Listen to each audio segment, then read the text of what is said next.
A few years ago, a successful industrialist walked into our clinic after recovering from a mild heart attack. His medical reports confused everyone. His LDL cholesterol was not particularly high. His HDL cholesterol was above average, often considered protective, and his triglycerides were within normal limits. Yet he had developed coronary artery disease. A few weeks later, another patient arrived with the opposite profile. His LDL cholesterol was extremely low, maintained through strict diet and medication. But he too had begun experiencing symptoms of cardiac ischemia. Two opposite cholesterol profiles, the same disease. These cases illustrate what many cardiology researchers today call the cholesterol paradox. For decades, cholesterol education was simplified into two categories. HDL was called the good cholesterol. LDL was labeled the bad cholesterol. The assumption seems simple. Higher HDL protects the heart. Higher LDL increases cardiovascular risk. But modern research has begun to challenge this oversimplified view. Large population studies show that extremely high HDL levels may actually increase mortality risk.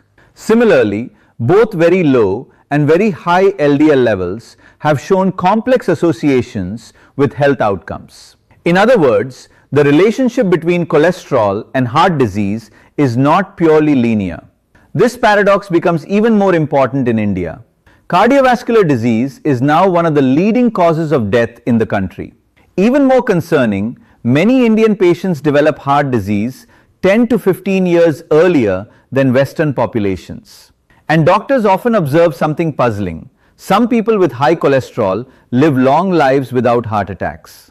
Others with apparently normal cholesterol levels develop severe coronary disease. Clearly, cholesterol numbers alone cannot explain the entire story. Part of the confusion comes from how we understand cholesterol itself. Cholesterol is not a toxin. It is an essential molecule. It helps maintain cell membranes. It is required for hormone production.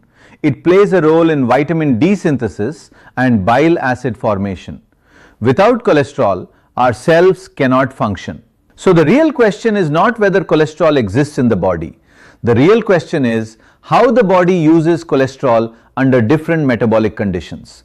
To understand this, imagine three different engines. A Formula 1 racing engine that burns fuel extremely fast. A heavy truck engine that moves slowly but carries large loads. And a passenger car designed for balanced performance. If you give the same fuel to all three engines, will they consume it in the same way? Of course not. Human metabolism works in a similar way. Different individuals operate with different metabolic speeds. Recent electrophysiological research suggests that cellular electrical activity can influence metabolic behavior.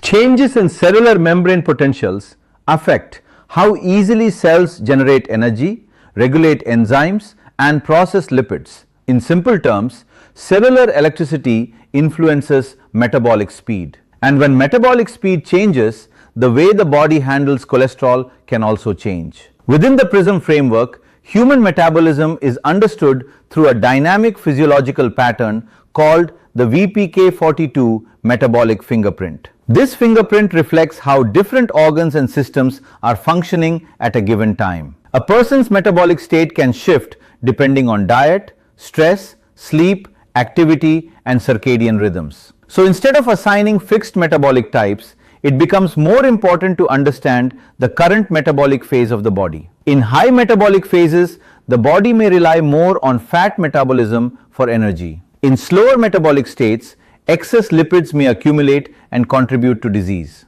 This variability helps explain why cholesterol research often produces conflicting conclusions. Even treatments like statins show different levels of benefit in different individuals. All of this points toward a deeper truth. Cholesterol is not simply good or bad. It is part of a dynamic metabolic system. The real challenge is understanding how the body is using cholesterol at a given moment. Because human physiology is not static, it is constantly shifting between metabolic states. And perhaps the future of cardiovascular medicine will depend not just on measuring cholesterol levels, but on understanding the metabolic context in which those numbers appear. Thank you.